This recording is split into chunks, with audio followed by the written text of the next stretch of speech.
السلام علیکم۔ مفتی طارق مسعود کے لیٹسٹ بیانات سننے کے لیے ہمارے چینل لرن اسلام کو سبسکرائب کریں۔ کر رہا تھا کہ نہ دولت کمانا منع ہے، لیکن دولت کے ساتھ عیاشی آتی ہے، دولت کے ساتھ طغیانی آتی ہے۔ قرآن کہتا ہے کہ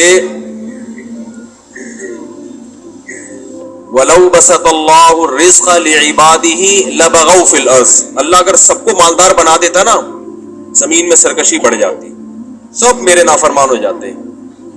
تو اس لیے دولت ایک فضیلت ہے، لیکن جب شکر کی توفیق ملے، اور شکر آسان کام نہیں ہے، تو اس لیے جس کو اللہ نے غریب بنایا وہ شکر ادا کرے کہ بھائی میرے جہنم میں جانے کے چانسز کیا ہیں، کم ہیں جہنم، اور میرا حساب بھی ہلکا ہوگا۔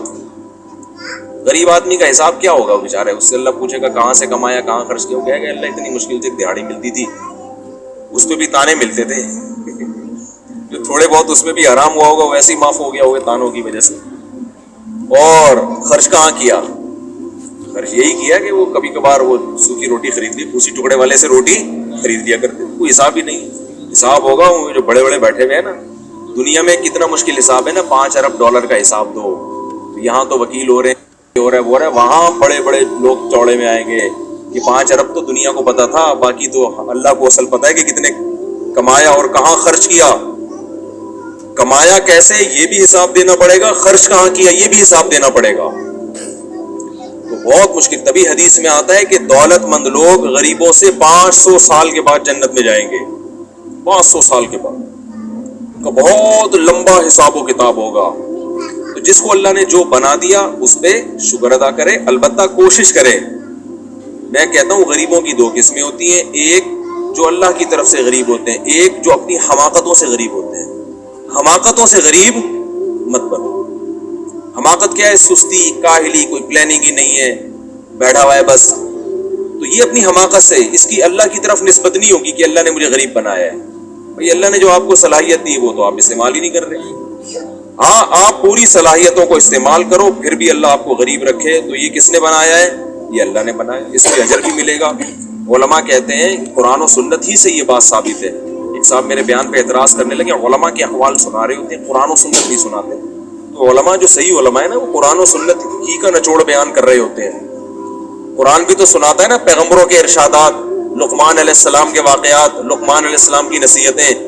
اب انسان کہے یا اللہ لقمان علیہ السلام کی نصیحت بتا رہے ہیں، اللہ اپنی نصیحت ہی خود کر دیں۔ اللہ یہ کیوں کہہ رہے ہیں کہ لقمان نے اپنے بیٹے کو یہ نصیحت کی، اپنے بچے کو یہ نصیحت کی، اپنے بچے کو یہ نصیحت کی، تو انسان کہے اللہ لقمان علیہ السلام کو درمیان میں لانے کی کیا ضرورت ہے، تو خود کہتے کہ اپنے بچوں کو یوں کہا کرو۔ بہت مشکل ہے بات سمجھانا بھائی، بہت مشکل ہے سمجھانا۔ اللہ یہ بھی تو کر سکتا ہے نا کہ دیکھو سورہ لقمان میں آتا ہے وَإِذْ قَالَ لُقْمَانُ لِابْنِهِ وَهُوَ يَعِظُهُ، اس وقت کو یاد کرو جب لقمان نے اپنے بیٹے کو نصیحت کی اور یہ الفاظ کہے۔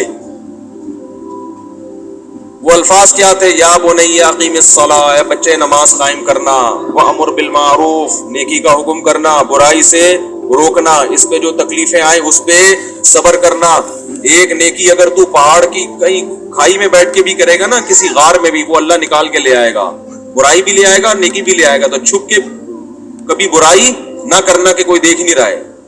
تو اللہ بجائے لقمان علیہ السلام کو درمیان میں لانے کے، اللہ خود کہہ دیتے کہ اے لوگوں ہم تمہیں نصیحت کر رہے ہیں کہ اپنے بچوں کو یوں کہا کرو۔ تم آج بہت لوگ خام خام میں فنٹر بننے کی کوشش کر رہے ہوتے ہیں۔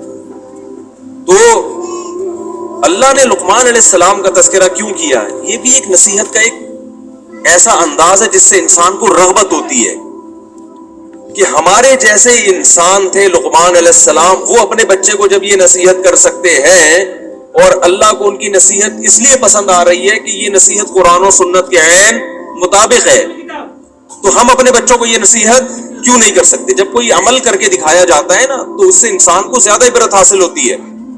تو اسی طرح درمیان میں علماء کے حوالے دیے جاتے ہیں، یہ یہ اللہ کی بھی سنت ہے، اللہ کے نبی کی بھی سنت ہے، لیکن عالم کا ایسا قول نقل کیا جائے گا جو قرآن و سنت کے خلاف نہ ہو۔ قرآن و سنت سے اس کی تائید ہو رہی ہے تو بعض دفعہ براہ راست آیتیں پیش کی جاتی ہیں، بعض دفعہ اس بزرگ کا حوالہ دے دیا جاتا ہے، بزرگ یہ فرما رہے تھے، اس پہ الگ طرح سے اثر ہوتا ہے انسان کے اوپر کہ یار ہمارے دور کے علماء بھی یہ باتیں کر رہے ہیں، اس کا مطلب یہ آیتیں ہمارے دور کے لحاظ سے بھی ہیں۔